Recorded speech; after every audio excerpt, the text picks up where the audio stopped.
Salmo de número 136. Este salmo nos dá várias razões para sermos pessoas agradecidas. O salmista fez questão de repetir pelo menos 25 vezes que o seu amor, benignidade dura para sempre.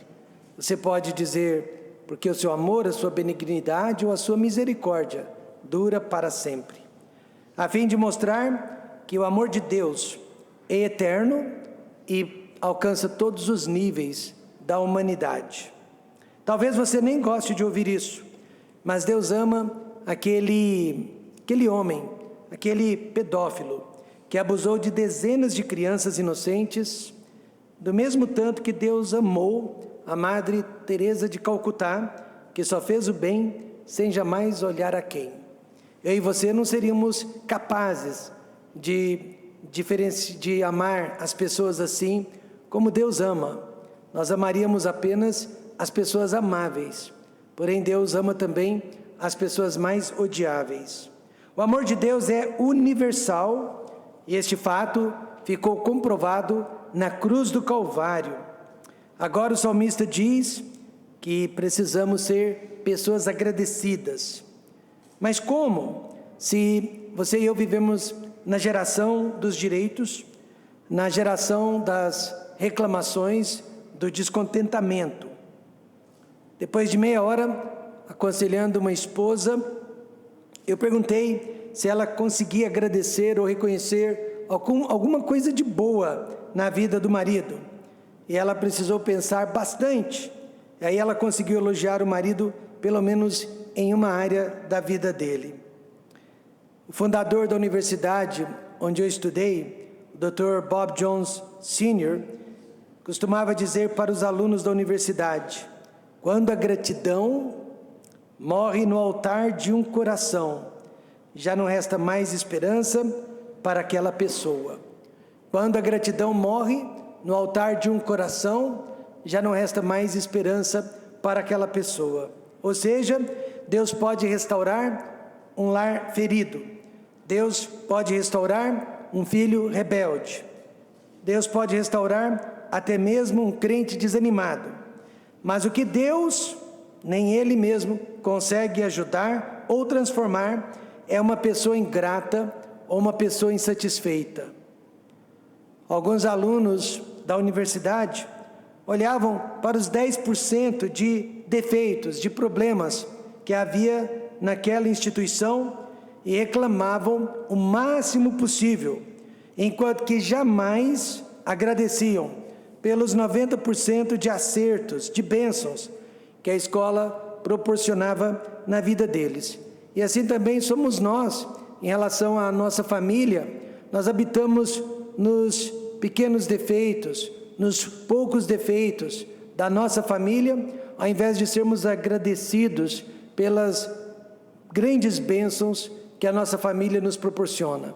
Também nós olhamos para os poucos defeitos da nossa igreja e deixamos de agradecer a Deus pelas inúmeras bênçãos que Ele tem derramado sobre nós através da igreja.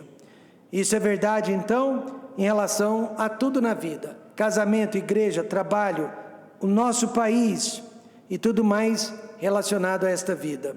Sem gratidão, meus irmãos, não existe contentamento. Aí sem contentamento não existe paz. E aí sem paz não existe alegria. É um abismo que chama outro abismo. Então o Salmo 136 nos adverte que sejamos agradecidos e nos dá 4 razões para que a gratidão faça parte da nossa vida. Primeiro, precisamos agradecer pela pessoa de Deus. Depois, agradecer pelo poder de Deus. Agradecer pelo propósito de Deus e, finalmente, pela provisão de Deus. Em primeiro lugar, vamos agradecer nesta manhã pela pessoa do nosso Deus. Quem é o nosso Deus? Observe os títulos que o salmista utilizou para se referir a Deus, para descrever o nosso Deus. Primeiro, a palavra Senhor, que sempre que for escrita com letras maiúsculas, é o nome pessoal de Deus, Yahvé, que nós traduzimos no português como Jeová, Yahvé, depois Deus dos deuses, que é a palavra hebraica Elohim, e Senhor dos senhores, que também é a palavra hebraica Adoni. Então nós temos Yahvé, Elohim e Adoni. O salmista conhecia a pessoa de Deus, ele sabia de quem ele estava falando, ele sabia quem este Deus era e o que ele podia esperar deste Deus. Jeová, ou Senhor, quer dizer aquele que existe por si mesmo, por conta própria. Ele é completamente autossuficiente. Por isso ele disse Yahvé. Elohim quer dizer que esse Deus é uma pluralidade em pessoas. Deus Pai, Deus Filho e Deus Espírito Santo. E Adoni quer dizer que ele também é mestre e dono de nossas vidas. Muitas pessoas não conseguem agradecer a Deus nesta manhã, não são agradecidas porque, na realidade, não conhecem a Deus, a pessoa de Deus, quem realmente Ele é. Moisés, por exemplo, não queria servi-lo, não queria obedecê-lo, até descobrir quem realmente Ele era, até ouvir dizer qual era o seu nome. Eu sou. Eu sou é um nome pessoal de Deus, derivado de Jeová, ou da palavra Senhor, que também quer dizer, eu existo por mim mesmo. Moisés, eu quero que você vá e diga ao povo de Israel, que o Deus que existe por si mesmo, por Ele mesmo, está lhe enviando. E assim Moisés foi. Como não ir? Como não obedecer? Como não dizer sim para uma pessoa, para um Deus que conhece o passado, o presente e o futuro, como se tudo fosse agora? Moisés finalmente foi, obedeceu, e nós deveríamos obedecê-lo também, porque Ele também é Senhor na nossa vida. Para o judeu ortodoxo, o nome de Deus Elohim é apenas um superlativo do nome de Deus. É o nome de Deus de uma forma muito expressiva. Para eles, o judeu ortodoxo que não acredita na Trindade, o nome Elohim é apenas um nome que descreve a majestade, o poderio de Deus. Mas para o cristão neotestamentário que somos nós, Elohim é a prova que Deus é um só, mas em três pessoas. E essas três pessoas aparecem juntas na criação do homem. E disse Deus, Elohim, a palavra aqui é Elohim, façamos, que está no plural, o homem à nossa imagem, a imagem da Trindade, conforme a nossa semelhança. Por essa razão, quando eu e você agradecemos a Deus, nós estamos agradecendo a Jesus e ao Espírito Santo também. Você se lembra da história do escravo da orelha furada? Essa história aconteceu no Velho Testamento. O escravo era alguém que recebia sua liberdade depois de 7 anos de serviço. Ele tinha a opção de ir embora livre com todos os seus pertences, com todas as suas dívidas pagas, ou, se quisesse, podia ficar também na casa do seu senhor, do seu mestre, palavra que é Adoni. E geralmente ele ficava, apesar de livre, ele ficava por causa de sua gratidão. Ele dizia, mas eu amo o meu Adoni, eu amo o meu Senhor, eu amo a esposa que o meu Adoni me deu, eu amo os filhos que eu tive com essa esposa, portanto, eu vou ficar com o meu Adoni. Eu não preciso de liberdade do meu Adoni, eu quero ficar ao lado dele. E assim também, nesta manhã, nós precisamos ver Jesus Cristo como nosso Adoni, Senhor e Mestre de nossas vidas. E dizer nesta manhã, eu também não vou embora da igreja, porque eu amo o meu Adoni, amém, irmãos? Eu também não vou abandonar a vida cristã, porque Jesus é o Adoni da minha vida. Ele é o meu mestre, Ele é o meu dono, Ele é o meu tudo. Veja então a razão que o salmista escolheu esses títulos, para se referir a Deus. Jeová, Yahvé, ou Adoni, meu dono, meu mestre, ou Elohim, Deus dos deuses.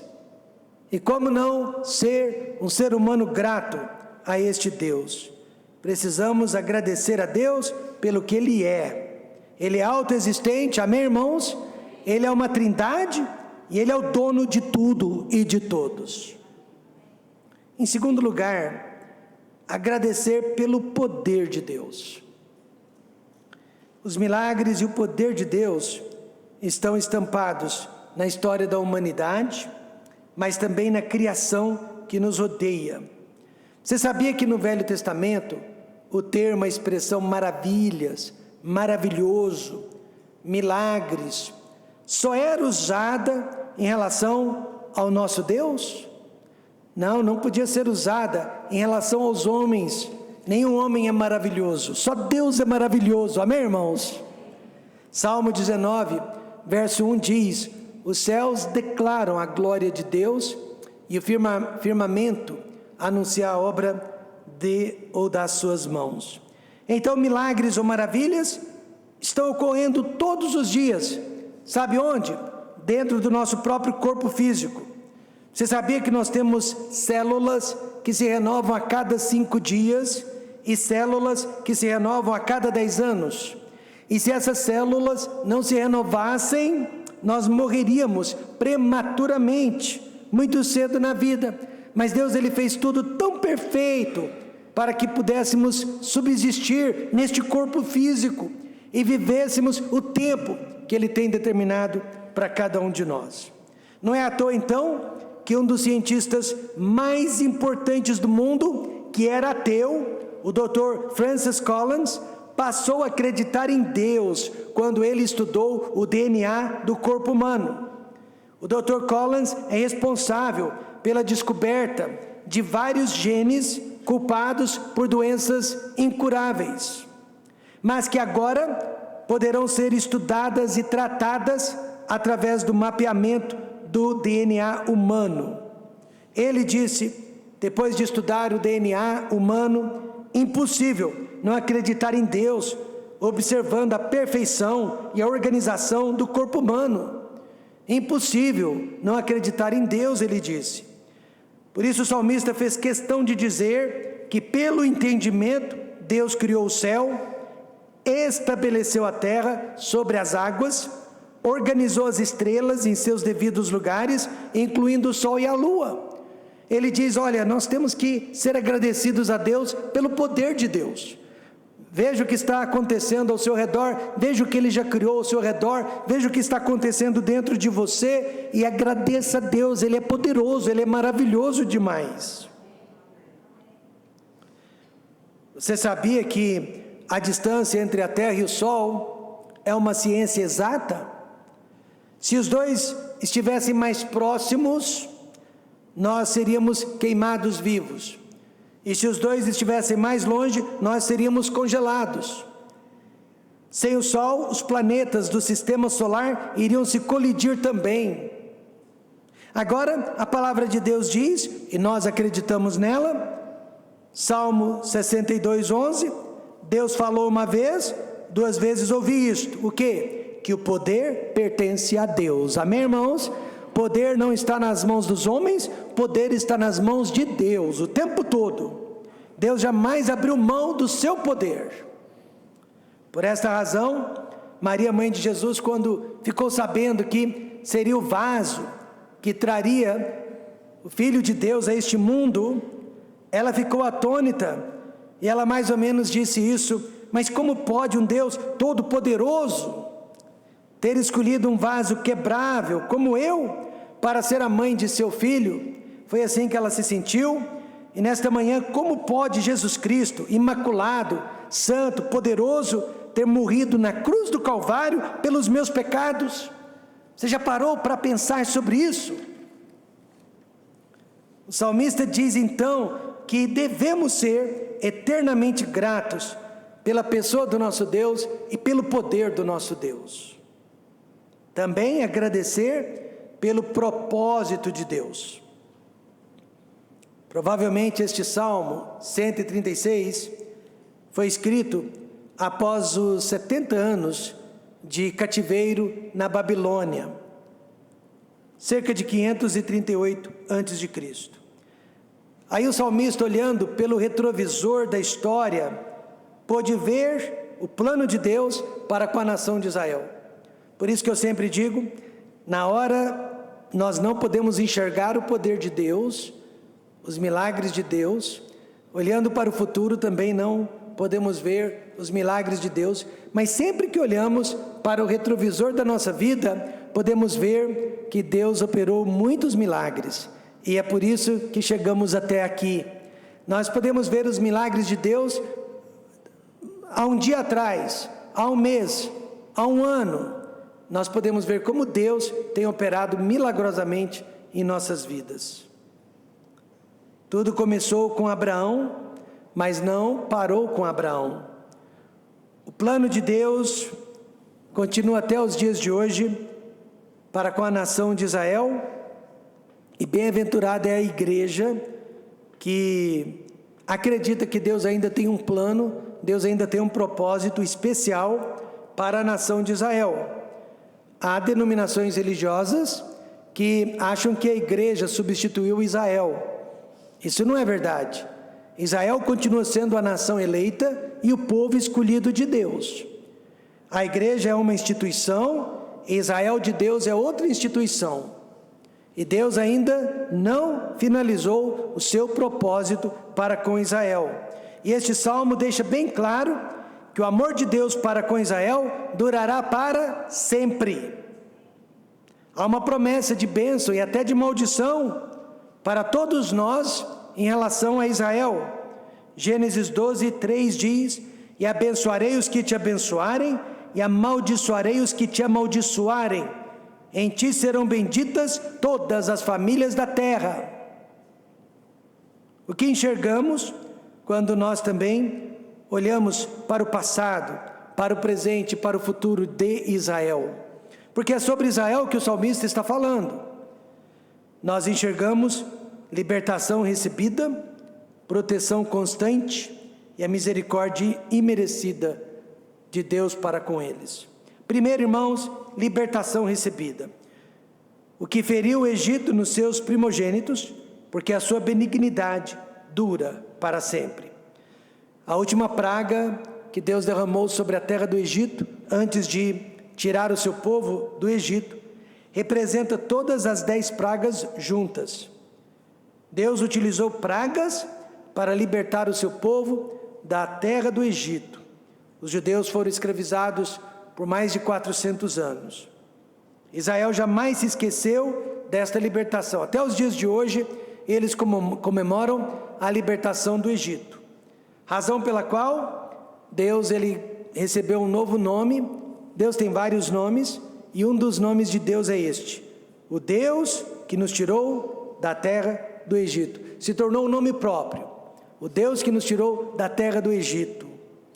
E o Egito representa o mundo em que vivemos, e todos os salvos em Cristo também foram libertados deste mundo, para que pudessem servir a Deus na igreja, libertados do chicote dos vícios, da imoralidade, da corrupção, da avareza e da mentira e de tantos outros males que afetam as pessoas no Egito.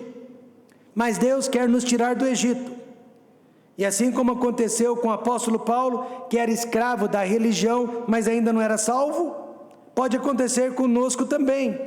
Ele disse: a mim que dantes fui blasfemo, e perseguidor, e injurioso, mas alcancei misericórdia, porque eu fiz ignorantemente, na incredulidade. Deus então, na sua infinita bondade, no seu propósito para com Israel, trouxe libertação. Veja o que mais: proteção constante. Aquele que guiou o seu povo pelo deserto, porque a sua benignidade dura para sempre. Ou seja, o socorro de Deus sempre se inicia no passado, mas continua em vigor no presente. Exatamente como nós aprendemos em 1 Pedro 5,7, Pedro disse: lançando sobre ele toda a vossa ansiedade, porque Ele tem cuidado de vós. Isso prova que o cuidado dele começou antes da nossa ansiedade.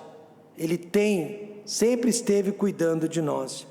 Deus não livrou Israel dos problemas, mas Deus o livrou durante os problemas. Um casal de amigo nosso sofreu um acidente terrível de moto e os dois quebraram muitos e muitos ossos. Graças a Deus, depois de muitos meses, eles voltaram a andar e nenhum dos órgãos vitais foi atingido, mas eles ficaram quebrados, os dois. E depois eles mandaram um áudio para nós, agradecendo pelo livramento de Deus, pela proteção de Deus. Então veja que Deus não os livrou do acidente, mas os livrou no acidente. E nós não podemos fugir dessa realidade bíblica. Em nenhum lugar Deus promete nos livrar, nos poupar e esquivar os problemas da nossa vida, mas Ele promete que Ele irá nos proteger o tempo todo. Também nós vimos no propósito de Deus a misericórdia imerecida. Se existe um povo que não merece misericórdia, é o povo de Israel. Jesus disse, eu vim para o que era meu, mas os meus me rejeitaram. Mas nós não somos melhores do que Israel, nós também não merecemos a misericórdia de Deus. Porém o salmista disse, e deu a terra deles em herança, porque a sua benignidade dura para sempre. Então não há méritos, o mérito é de Deus, é a misericórdia de Deus. Várias vezes Israel é chamado de rebelde, de dura cerviz. Mesmo assim, esse Deus misericordioso insiste em abençoá-los. Por quê? Por que Deus insiste em abençoá-los? Porque eles sempre se arrependeram e sempre oravam a Deus. E olha, Deus não resiste, mas não resiste mesmo, súplicas dos arrependidos. Amém, irmãos? Ele mesmo diz que Ele não rejeita quem está contristado. Ele não rejeita quem realmente está arrependido. Jeremias disse, as misericórdias do Senhor são a causa de não sermos consumidos, porque as suas misericórdias não têm fim. Agora, o que é misericórdia? É quando Deus não nos dá o que nós merecemos, o que fizemos por merecer. Nós merecemos o inferno, nós merecemos o castigo de Deus, a rejeição de Deus, o desprezo de Deus. Cada um de nós aqui é culpado, mas Ele tem sido misericordioso e não tem nos tratado conforme as nossas ações. Ao contrário, Ele tem nos dado graça, e graça é justamente receber de Deus o que não merecemos. Não merecemos perdão, não merecemos o céu, não merecemos salvação, mas é o que Ele tem nos dado. Amém, irmãos? Assim como Israel, podemos ver na nossa própria vida libertação, proteção e misericórdia da parte de Deus. E por último, agradecer pela provisão de Deus, que se lembrou da nossa baixeza, porque a sua benignidade dura para sempre. Lembrar-se, lembrou-se, é uma expressão muito forte. Quer dizer que nós somos importantes aos olhos de Deus. Melhor ainda, Deus nunca se esquece de nós.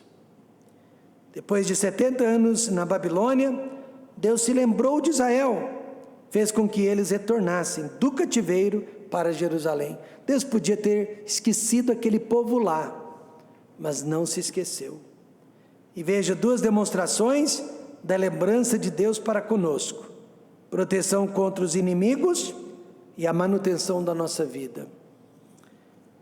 Verso 24, e nos remiu dos nossos inimigos. Bom, os inimigos de Israel foram as nações vizinhas, e você sabia que até hoje, se não fosse pela proteção divina, Israel já teria sido varrido do mapa, lançado ao mar, como desejam muitos líderes mundiais? Mas Deus já prometeu que nenhuma arma prosperará contra o povo de Israel, contra o seu povo escolhido.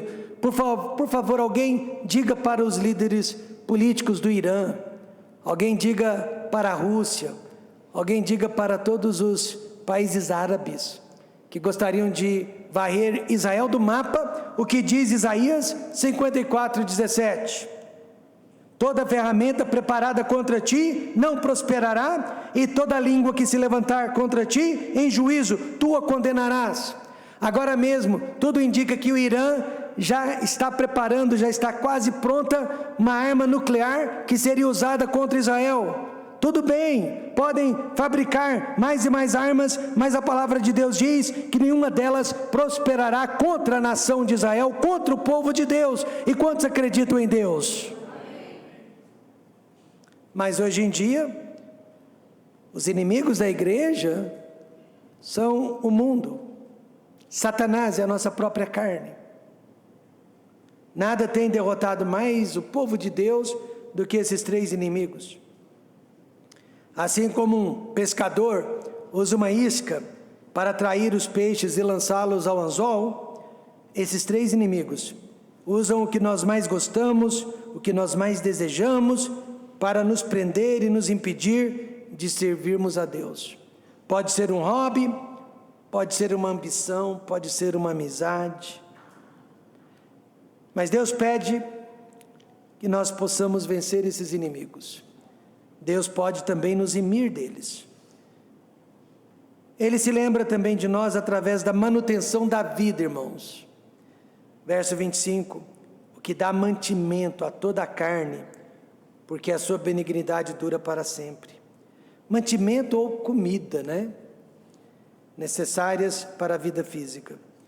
Recentemente, um pai de família, ele perdeu o emprego, foi dispensado, mas ele não se desesperou, ele ficou tranquilo, recebeu, os seus direitos, voltou para casa, enviou o seu currículo para vários e vários lugares, e ficou tranquilo o tempo todo, e em menos de 2 meses, ele estava novamente empregado, e até um emprego melhor do que o anterior. Aí ele me disse que a razão da sua tranquilidade, primeiro é porque ele era fiel nos dízimos. Ele nunca deixou de dar os dízimos, ele dava o dízimo com fidelidade. E segundo, ele sabia que Deus estava no controle.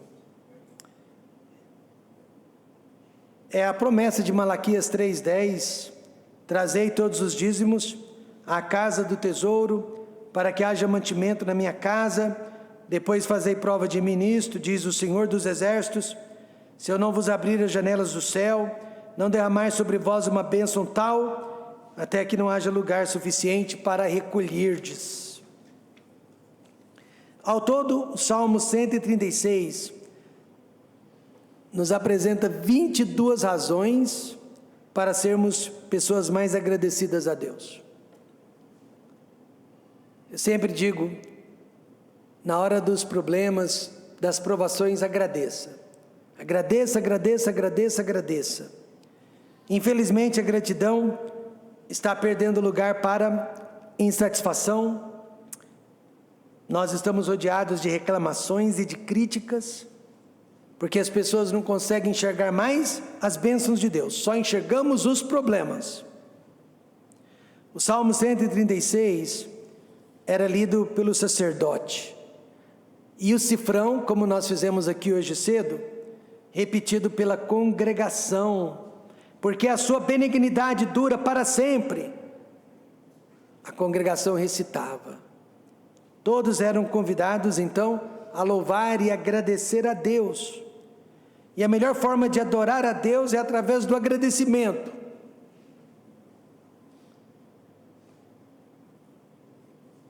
Não existe uma igreja mais feliz do que uma igreja agradecida. A partir do primeiro instante que colocamos o nosso pé dentro da casa de Deus, começar a agradecer a Deus. Então, meus irmãos, que Deus nos dê uma igreja grata. Aí Deus nos dará uma igreja construtiva. Aí Deus nos dará uma igreja positiva. E aí Deus nos dará uma igreja salva. Gratidão é tudo, né? Na vida do Filho de Deus. Vamos fechar os olhos